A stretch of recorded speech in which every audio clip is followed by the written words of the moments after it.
তো আমরা যে সমস্ত ম্যাথগুলো প্র্যাকটিস আনছি সেগুলো যে আসন্ন যে পঞ্চায়েত এক্সাম আসছে, এছাড়া RRB, group D, SSC, WBCS, PSC সমস্ত এক্সামের ক্ষেত্রে কিন্তু কাজে লাগবে। তো এটা হচ্ছে সিম্পল ইন্টারেস্ট অ্যান্ড কম্পাউন্ড ইন্টারেস্টের একটা প্র্যাকটিস সেট। এর simple interest and compound interest নিয়ে আগে অলরেডি একটা ভিডিও আছে, সেখানে সমস্ত রুল বোঝানো আছে যে কেন হচ্ছে, কোন ফর্মুলা আমরা ইউজ করছি, সেগুলো সব রুল বোঝানো আছে। যদি আপনারা আগে ভিডিওটা না দেখে থাকেন তাহলে প্লে লিস্টে যে আগে ওই ভিডিওটা দেখে নিন, তাহলে এই ভিডিওটা আপনার পক্ষে সলভ করতে সুবিধে হবে। তো চলুন অঙ্কগুলো প্র্যাকটিস করি। আমরা যে অঙ্কগুলো প্র্যাকটিস করছি দেখবেন পরীক্ষার হলে সেম এই রকম টাইপেরই আপনি অঙ্ক পাবেন। আমি বিভিন্ন প্রিভিয়াস ইয়ার থেকে কোশ্চেন এসেছি, যেমন এই অঙ্কটা পড়েছে আইবিপিএস ক্লার্ক 2021-এ। চলুন অঙ্ক শুরু করি। 18,100 টাকার ওপর বার্ষিক 15% হারে 4 বছরের সরল সুদ বলে দেবে, এইটা অ্যান্সার হবে 11064। কী করে বললাম? 4×15 = 60, তাহলে 6 আর এই 4 গুণ করলে কী হবে? 4×6 = 24, ইউনিট ডিজিট 4, মানে 4 দিয়ে অ্যান্সার আসবে। ওকে, তো এই শর্টকাট নিয়মগুলো শিখতে হবে, দেখেই এগুলো বলে দিতে হবে যে কী অ্যান্সার। চলো, যারা জানো না শর্টকাট প্রসেসটা তাদেরকে আমি একটু করে বোঝাচ্ছি। দেখো, আমাদের ফর্মুলা কি? PTR/100, P for principal, T for 18,440 টাকা হচ্ছে প্রিন্সিপাল। টাইম কত? 4 বছর। রেট অফ ইন্টারেস্ট কত? 15/100। তো আমরা এই পিটিআর ফর্মুলা জানি। তো এখানে 0 0 কেটে গেল, দুটো শূন্য না, একটা শূন্য কাটবে, একটা শূন্য কেটে গেল। এটা 5 দিয়ে কাটলে 3 হবে, এটা 5 দিয়ে কাটলে 2 হবে, এটা 2 দিয়ে কাটলে 2 হবে। তাহলে কত? 1844 ইন্টু 3 দুগুণে 6। দেখো এখানে 4×6 = 24। আমি যখন গুণ করব, এই যে 4 বেরোলো, একটাতেই 4 আছে না, তাহলে এটাই আমাদের অ্যান্সার হবে। ওকে, পুরো গুণটা করার দরকার নেই, বাকি অপশানগুলোতে তো 4 নেই, লাস্টে 4 হবে। বোঝা গেছে? নেক্সট, তোমরা গুণটা করে দেখে নিও, এটাই বেরোবে। নেক্সট, 4,000 টাকার উপর বার্ষিক 12.5% হারে 4 ফেব্রুয়ারি 2005 থেকে 8 এপ্রিল 2005 পর্যন্ত সরল সুদ কত? দেখো 2005 কোনো লিপ ইয়ার নয়, তাহলে ফেব্রুয়ারি মাস 28 দিনে, তাহলে 4 দিন বাদ গেছে, তাহলে আমি পাচ্ছি 24 দিন। আর মার্চ মাস হচ্ছে 31 দিন, আর এপ্রিল মাসে হচ্ছে 18 দিন পাচ্ছি, 18 এপ্রিল বলে দিয়েছে। তাহলে এইগুলো যোগ করলে কত হবে? 4 আর 1 5, 5 আর 8 13, 3 হাতে থাকে 1, 2 আর 1 3, 3 আর 3 6, আর 1 7। 73 দিনের ইন্টারেস্ট। 73 দিন মানে 1/5। কোথা থেকে এলো? 73/365, 365 দিনে 1 বছর, এটা কাটলে হয় 1/5। ওকে, তাহলে টাইম আমাদের 1/5 বেরিয়ে গেল। এবার চলো সেই ফর্মুলা ফেলি। PTR/100, তাহলে প্রিন্সিপাল কত? 4,000, টাইম কত? 1/5 বছর, রেট অফ ইন্টারেস্ট কত? 12.5%। দেখো 12.5% মানে 1/8, এগুলো লিখতে হবে। দেখো 12.5% যদি আমরা করতে পারি, 12 দুগুণে 24, আর 1 25, 2, পার্সেন্টেজ উঠে গেলে তলায় 100 হয়, তাহলে এটা 25 দিয়ে কাটলে 4 হয়, তাহলে 12.5% মানে 1/8। এগুলো মুখে মুখে করতে হবে, আদারওয়াইজ কিন্তু অঙ্কতে স্পিড আসবে না। 12.5% মানে 1/8, বা আমি এরকমও করতে পারতাম 12.5 / 100, যেটা করতাম। এখানটা উঠে গেলে 100 হয়, দেখো 125 এটা দিয়ে কাটলে 8 হয়, তাহলে 1/8। ওকে, তাহলে এটা কত হবে? 5 × 8 = 40, এখানে 40 কেটে গেল, তাহলে কী পড়ে রইলো? 100, তাহলে 100, ইন্টারেস্ট হবে 100 টাকা। ওকে, বোঝা গেছে? নেক্সট, এটা দেখো এসএসসি পড়েছে 2023-এ। 8,750 টাকা 7% সরল সুদে ধার দিল, 3 বছরের সুদ কত হবে? দেখো 3 × 7 = 21, আর এখানে 5 আছে, মানে ইউনিট ডিজিট 5 হবে, তাই না? এইটা আমাদের অ্যান্সার হবে। 3 × 7 = 21, 5 × 1 = 5। চলো, যারা বুঝতে পারো না আমি বুঝিয়ে দিচ্ছি। আমাদের ফর্মুলা কি আছে? PTR/100, তাহলে প্রিন্সিপাল কত? 8,750 টাকা, টাইম কত? 3 বছর, রেট অফ ইন্টারেস্ট কত? 7/100, 0 0 কেটে গেল, তাহলে 875 ইন্টু 21/10, তাই তো? এখানে দেখো 5 × 1 = 5, তাই না? যে তার মানে আমাদের এটাই অ্যান্সার হবে। তবু চলো আমরা গুণটা করে নিই। 875কে 21 দিয়ে গুণ করলে 875, 5 দুগুণে 10, 0 হাতে থাকে 1, 7 দুগুণে 14, আর 1 15, 5 হাতে থাকে 1, 8 দুগুণে 16 আর 1 17, 5 7 8 আর 5 13, 3 হাতে থাকে 1 8 1 1837। এবার যেহেতু 10 আছে এখানে একটা দশমিক বসবে, তাহলে 1837.5। আর ডান দিকে জিরোর তো কোনো দাম নেই, এটা কেটে দিতেও পারি বা রাখতেও পারি। এটা অ্যান্সার, বোঝা গেছে? নেক্সট, এটা দেখো দিল্লি পুলিশে পড়েছে 2022-এ। 25,800 টাকার ওপর বার্ষিক 14% হারে 1 বছর 4 মাসের সরল সুদ কত? ঠিক আছে, তাহলে আমাদের ফর্মুলা কি? ফর্মুলা হচ্ছে PTR/100। এটা আমি বারবার লিখছি যাতে তোমাদের মাথায় ঢুকে যায় ফর্মুলাটা। তো আমাদের প্রিন্সিপাল কত? 25,800। সুদ টাইম কত? দেখো 1 বছর 4 মাস মানে 16 মাস, তাহলে 16/12 আমি লিখতে পারি, তাই না? যেমন বছরে করব 16/12। আর রেট অফ ইন্টারেস্ট হচ্ছে 14/100। 16/12টা কেন বুঝতে পেরেছো? 1 বছর 4 মাস মানে 16 মাস, 16 মাস ডিভাইডেড বাই 12, তাই তো? আচ্ছা, এখানে 0 0 কেটে গেল, এটাকে 16 দিয়ে কাটলে 4 দিয়ে কাটলে 4, এটা 3, 8 দিয়ে 10 আর 5 15, এটা যাবে 5 3 দিয়ে, 3 8 24, 3 6 18, আর কত যাবে? এটাকে 2 দিয়ে কাটলে 7 হবে, এটা 2 দিয়ে কাটলে 5 হবে, তাই তো? তাহলে কত হচ্ছে? 86 × 4 7 28/5। 86 × 4 7 28/5। আচ্ছা, একটু ভুল হয়েছে, দেখো এখানে আর একটা শূন্য আছে, তাই না? তার মানে 860 × 28/5। তাহলে আর একটা শূন্য আছে, মানে আমি এটাকে 5 দিয়ে কেটে দিই। 5 1 5, 3 6, 5 7 35, 2, 172 × 28। তাহলে 8 দুগুণে 16 6, তার মানে এইটা আমাদের অ্যান্সার। লাস্টে 6 আছে, অ্যান্সার হবে। এটা যোগ করলে দেখবে 4816 হবে। ওকে, ক্লিয়ার, বোঝা গেছে? এখানে আমি 2580 লিখে দিয়েছিলাম। নেক্সট, একটি অর্থ 13.5% বার্ষিক সরল সুদে 4 বছরে এত টাকা হয়, মূলধন কত? মানে অ্যাকচুয়ালি দেখো, আমি যদি এই অঙ্কটা কীভাবে করব, আমি যদি প্রিন্সিপাল যদি 100 টাকা ধরে নিই, তাহলে 13.5 মানে 13.5/100, 4 বছরের সুদ কত? তাহলে 100 100 কেটে গেল, এটা হচ্ছে 54 টাকা। তার মানে 100 টাকা রাখলে 154 টাকা হয়, এটা বোঝা গেছে? 100 টাকা রাখলে 154 টাকা হয়। তাহলে 154 টাকা হলে আসল হয় 100 টাকা, 1 টাকা হলে 100/154, আর 3080 হলে কত? এটাই তো অঙ্ক। চলো, 154কে এটা কাটলে 2 হয়, 20 হয়, তাহলে 2000 টাকা। আমাদের অ্যান্সার হচ্ছে সি, 2000 টাকা। নেক্সট, কোনো মূলধন 8 বছরে 3.5% বার্ষিক সরল সুদে এত হয়, সেটি কত? অ্যাকচুয়ালি এটা প্রিন্সিপালটা বলতে চেয়েছে, এটা সিডিএস পড়েছিল 2021। সিডিএসের ফুল ফর্ম আমাকে কমেন্টে জানাবে।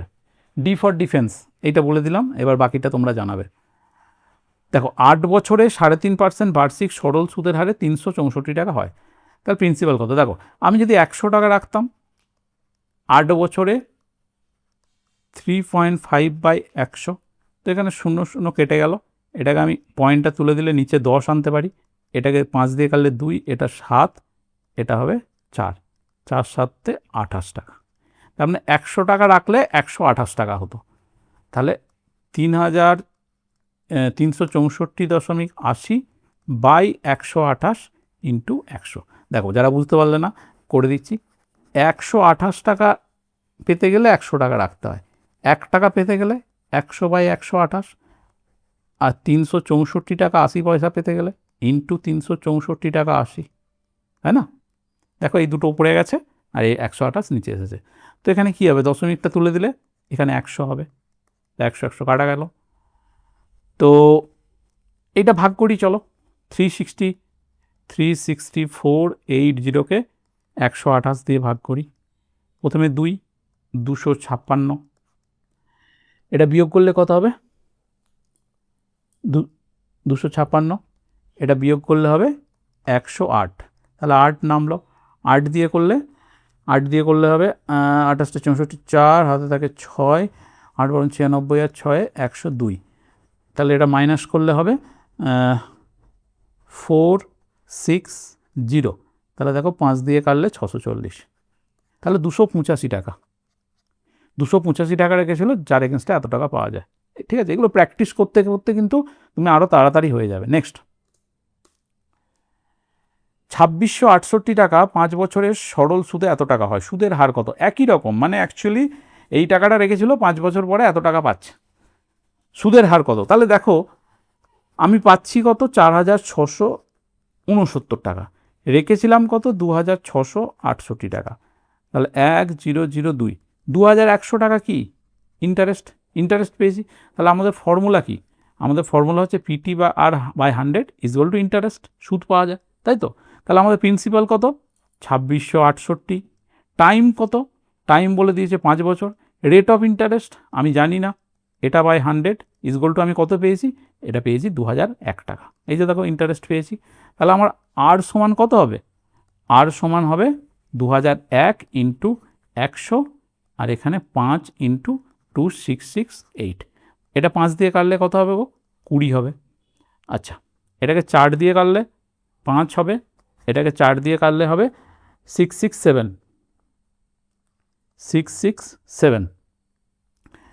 667কে এটা কাটলে 3 হবে, তাহলে কত হলো? 3 5 15, 15%।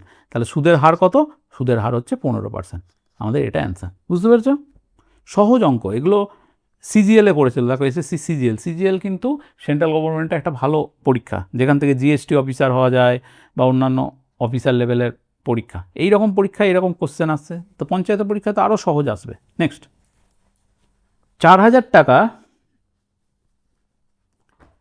4000 টাকার ওপর বার্ষিক 5% হারে 4 বছরের অ্যামাউন্ট ও প্রিন্সিপালের পার্থক্য কত? অ্যামাউন্ট মানে হচ্ছে প্রিন্সিপাল প্লাস ইন্টারেস্ট নিয়ে হচ্ছে অ্যামাউন্ট, আর প্রিন্সিপাল মানে প্রিন্সিপাল, মানে অ্যাকচুয়ালি তুমি 100 টাকা রেখেছিল, হয়তো 5 টাকা সুদ পেয়েছো ধরো, তাহলে তোমার অ্যামাউন্ট মানে হচ্ছে 100 প্লাস 5 ইকুয়াল টু 105। অ্যামাউন্ট হওয়ারটা ক্লিয়ার সবার কাছে? নেক্সট, 4000 টাকার ওপর 5% হারে 4 বছরের সুদ কত? তাহলে কত? আমাদের প্রিন্সিপাল কি? পিটি, টি ফর টাইম, 5/100, 0 কেটে দাও, কত হচ্ছে? 4 4 16, 5 16 মাস, 800 টাকা, 800 টাকা অ্যান্সার, তাই তো? নেক্সট, 5800 টাকার ওপর বার্ষিক 8.5% সরল সুদের 2 বছর 3 মাসের সুদ কত? ফর্মুলায় ফেলো, পিটিআর বাই 100, প্রিন্সিপাল কত? 5800 টাকা, সুদ কত? 8.5/100, 8.5 তো 8.5%, 8.5/100, 2 বছর 3 মাস মানে 27 মাস, 27/12 আমি লিখতে পারি। যখন মাসটাকে বছরে করতে হয় তাহলে এরকমভাবে করতে হয়, 27/12। তো চলো এখানে 0 কেটে দিই, 0 কেটে গেল, এইটা তুলে দিলে দশমিক তুলে দিলে এখানে একটা 10 আসে। আচ্ছা, এটাকে 3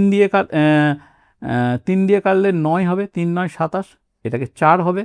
আচ্ছা, এটাকে 5 দিয়ে কাটলে 2 হবে, এটা 17 হবে, আর কিছু কাটাকাটি যাবে, এটা 29 হবে, তাই না? 29 হবে, তাহলে 29 ইন্টু 17 ইন্টু 9 ডিভাইডেড বাই 4, ঠিক আছে? তো পয়েন্টে অ্যান্সার আসবে আমি বুঝতে পারছি, তার মানে এটাই আমাদের অ্যান্সার হওয়া উচিত। চলো আমরা গুণটা করে নিই, 29কে 17 দিয়ে গুণ করলে কত হবে? 493। আচ্ছা, এটাকে 9 দিয়ে গুণ করলে কত হবে? 3 9 27 7, 443, 4437। এটাকে 4 দিয়ে ভাগ করে নাও, 4 11 44, 37 0 7, 4 9 36, 1 পয়েন্ট খাইয়ে 0, তো 4 দুগুণে 8 হবে, 2 থাকবে 0, 4 5 20। দেখো এটাই আসছে 1109.25। ওকে, বোঝা গেছে? নেক্সট, এটা দেখো ব্যাংকে ক্লার্কশিপের অঙ্ক পড়েছে 2019-এ, 65,800 টাকা 14% বার্ষিক সরল সুদ হাতে 4 বছরের জন্য জমা রাখে, 4 বছরের শেষে মোট কত টাকা পাবে? মোট কত টাকা পাবে মানে ইন্টারেস্টটা বার করো, ইন্টারেস্টটা বার করে প্রিন্সিপালের সঙ্গে যোগ করে দিতে হবে, ঠিক আছে? তো চলো আমরা করি, 65800 কত সুদের হার? 14/100, কত বছরের জন্য? 4 বছরের জন্য, তো 0 কেটে দিলাম, তাহলে কত? 658 ইন্টু 56, দেখো 6 আসতে 48, তাই না? তো লাস্টে 48 আছে, এটাই অ্যান্সার। 658কে 56 দিয়ে আমি গুণ করি, কত হচ্ছে? এটাকে গুণ করলে হবে 36848, 36848। আচ্ছা, এটা হচ্ছে আমার ইন্টারেস্ট পাওয়া গেল, ইন্টারেস্ট পাওয়া গেল। তাহলে আসল টাকা কত? 65800। এটা যোগ করো, 48 8 আর 8 16 6। আচ্ছা, এইটাই এসে যাচ্ছে, এই তো 648 লাস্টে এসে যাচ্ছে, এটাই অ্যান্সার। ঠিক ঠিক 48 ঠিকই বলেছিলাম। নেক্সট, কোনো অর্থ 10 বছরে দ্বিগুণ হয়, বার্ষিক সরল সুদের হার কত?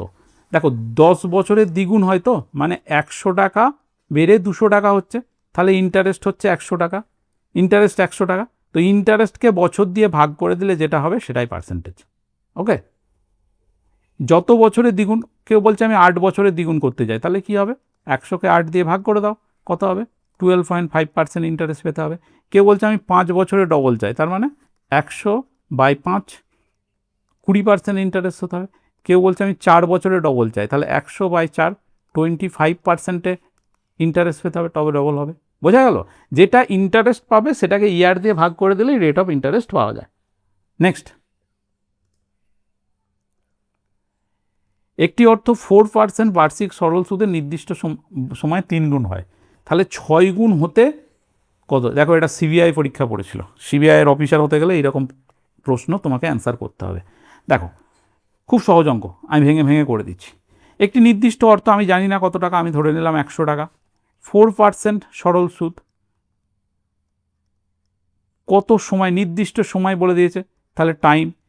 3 গুণ হয়, মানে 100 টাকা রেখেছিল সেটা 300 টাকা হয়ে গেছে, তার মানে ইন্টারেস্ট কত? 200 টাকা। তাহলে এটা সমান হচ্ছে 200 টাকা ইন্টারেস্ট পাওয়া গেছে। তাহলে এখানে 100 কেটে গেল, এটাকে কাটলে কত হবে? 50। তাহলে টাইম হচ্ছে 50 বছর, মানে নিশ্চয়ই 50 বছরের জন্য রেখেছিল, তবে হয়েছে। তাহলে একই সময়ে 6 গুণ হতে কত হবে? 6 গুণ মানে 100 টাকা রেখে সেটা 600 টাকা হবে, তার মানে ইন্টারেস্ট কত? 500 টাকা। সুদের হার কত হতে হবে? তাহলে আমি একই রকমভাবে করি, প্রিন্সিপাল হচ্ছে 100 টাকা, পিটিআর, টি হচ্ছে 50 ইয়ার্স, এই যে আমাদের এখানে 50 বছর বেরিয়েছে, 50 বছর। রেট অফ ইন্টারেস্ট আমি জানি না, 100 = 500, তাই তো? তাহলে এখানে 100 কেটে গেল, এখানে 50 দিয়ে কাটলে এটা 10 হবে, তাহলে রেট অফ ইন্টারেস্ট হবে 10%। 10% যদি হয় তাহলে একই সময়ে টাকাটা 6 গুণ হবে। ওকে, নেক্সট, একটি অর্থ 5% বার্ষিক সরল সুদে নির্দিষ্ট সময়ে 4 গুণ হয়, তাহলে 8 গুণ হতে কত সময় লাগবে? দেখো, একই রকমভাবে আমি ভেঙে ভেঙে করাচ্ছি যাতে তোমাদের ডাউট ক্লিয়ার হয়। এইগুলোর অনেক শর্টকাট প্রসেস আছে যেগুলো আমরা কিন্তু দেখেই অঙ্কটা করে দিতে পারি। তাহলে এখানে কি বলছে? নির্দিষ্ট অর্থ বলা না থাকলে 100 টাকা ধরে নেবে, 100 টাকা নির্দিষ্ট সময়, আমি টাইম জানি না। আচ্ছা, 4 গুণ মানে 100 টাকাটা বেড়ে 400 হয়েছে, তাহলে ইন্টারেস্ট 300 টাকা, তাই তো? 300 টাকা, এটা সমান হচ্ছে 300। তাহলে 100 কেটে গেল, এটা কাটলে কত হবে? 60। তাহলে টাইম = 60 ইয়ার্স, 60 বছর। আচ্ছা, ওই একই সময়ে 8 গুণ মানে 100 টাকা বেড়ে 800 টাকা হবে, ইন্টারেস্ট কত? 700 টাকা। তাহলে একই রকমভাবে করো, 100 ইন্টু, আমি রেট অফ ইন্টারেস্ট জানি না, 100 ইন্টু টাইম হচ্ছে 60 ইয়ার্স, এই তো এখানে 60 বছর বলে দিয়েছে একই সময়, এটা হবে 700 টাকা। তাহলে কি এখানে 100 কেটে গেল, 0 কেটে গেল, আর = 70/6। তো 70কে ভাগ করো, 6 11 66, 4 11 পূর্ণ 4 6, 11 পূর্ণ 4 6, এটাকে কাটলে 2 3 হবে, তাই তো? 2 দিয়ে কাটলে, তাহলে 11 পূর্ণ 2 3%, সি আমাদের অ্যান্সার। ওকে, বোঝা গেছে আশা করি। যদি বুঝতে পারো তাহলে কমেন্টে ইয়েস লেখো। নেক্সট, 10% বার্ষিক সরল সুদে একটি অর্থ 4 গুণ হতে কত সময় লাগবে? 10% বার্ষিক সরল সুদে, তো আমি বলেছিলাম যে একটা কথা বলেছিলাম, দেখো 100 টাকা 4 গুণ মানে 100 টাকাটা বেড়ে 400 টাকা হয়ে গেছে, ইন্টারেস্ট কত? 300 টাকা। এটাকে রেট অফ ইন্টারেস্ট দিয়ে ভাগ করে দিলেই অ্যান্সার বেরিয়ে যায় 30 ইয়ার। ওকে, যদি রেট অফ ইন্টারেস্ট বা টাইম যাই থাকুক, টোটাল ইন্টারেস্টকে সেটা দিয়ে ভাগ করে দিলেই বেরিয়ে যায়। তাহলে 300 টাকা সুদ পেতে 10% করে সুদ পাওয়া যায়, তাহলে টাইম লাগবে 30 বছর। বি আমাদের অ্যান্সার। ওকে, নেক্সট, 5% বার্ষিক সরল সুদে একটি অর্থের মূল্য 50% বৃদ্ধি পেতে কত সময় লাগবে? মানে 100 টাকাটা বেড়ে 150 টাকা হবে, তার মানে ইন্টারেস্ট কত? 50 টাকা। এটাকে 5% দিয়ে ভাগ করে দাও, তাহলেই 10 বছর। ওকে, যেটা টোটাল ইন্টারেস্ট সেটাকে দিয়ে তুমি টাইম বা রেট অফ ইন্টারেস্ট ভাগ করে দিলেই বাকি অন্যটা অ্যান্সার পেয়ে যাবে। মানে দেখো, 50কে তুমি যদি রেট অফ ইন্টারেস্ট দিয়ে ভাগ করছো, দেখো কত পাচ্ছে? 10 ইয়ার্স। 50কে তুমি যদি 10 ইয়ার্স দিয়ে ভাগ পাচ্ছ, দেখো রেট অফ ইন্টারেস্ট পেয়ে যাচ্ছ। ওকে, যেটা টোটাল ইন্টারেস্ট সেটা দিয়ে ভাগ করে দিলেই পেয়ে যাবে, তাহলে 10 ইয়ার্স আমাদের অ্যান্সার। ওকে, এই ছিল আজকে আমাদের ভিডিও। যদি ভিডিও ভালো লাগে লাইক করো, চ্যানেলটাকে সাবস্ক্রাইব করো, তোমাদের আর কি কি দরকার কমেন্টে জানাও। আমরা এরকম একই অঙ্ক, মানে এই ধরো আজকে যেমন সিম্পল ইন্টারেস্ট হলো, কোনো দিন নল চৌবাচ্চা হবে, কোনো দিন ট্রেনের অঙ্ক হবে, একই অঙ্ক বিভিন্ন টাইপের আনবো, তাহলে তোমাদের সেই জিনিসগুলো বুঝতে সুবিধা হবে। ঠিক আছে, চলো আবার দেখা হচ্ছে নেক্সট কোনো ভিডিওতে। ভালো থাকবে সবাই।